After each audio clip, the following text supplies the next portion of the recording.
Welcome to Lavanya's life style. ఈరోజు మనం అంటే దసరా నవరాత్రుల్లో అమ్మవారిని ఏ విధంగా పూజించాలి, అసలు ఎలా పూజించాలో ఈ వీడియోలో మనం తెలుసుకుందామండి. దసరా నవరాత్రులకు ముందు రోజే మన ఇంటిని మనం మామిడి తోరణాలతో చక్కగా అలంకరించుకోవాలి. మామిడి తోరణం అనేది శుభప్రదమైనది, అందుకోసం మామిడి తోరణంతోనే మనం ఏ పండుగైనా సరే ప్రారంభించాలి. అలాగే మనం మన ఇంటిని కూడా రంగురంగుల ముగ్గులతో చక్కగా అలంకరించుకుని పూజని ప్రారంభించాలి.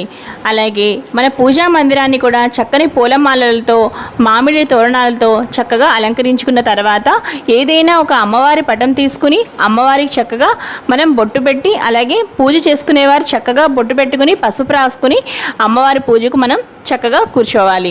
పూజ ఎలా చేయాలి 9 రోజులు అంటే, ముందుగా మొదటి రోజుగా స్వర్ణ కవచాలంకృత దుర్గాదేవిగా, రెండవ రోజు బాలా త్రిపుర సుందరీదేవిగా, మూడవ రోజు గాయత్రీదేవిగా, 4వ రోజు లలితా త్రిపుర సుందరి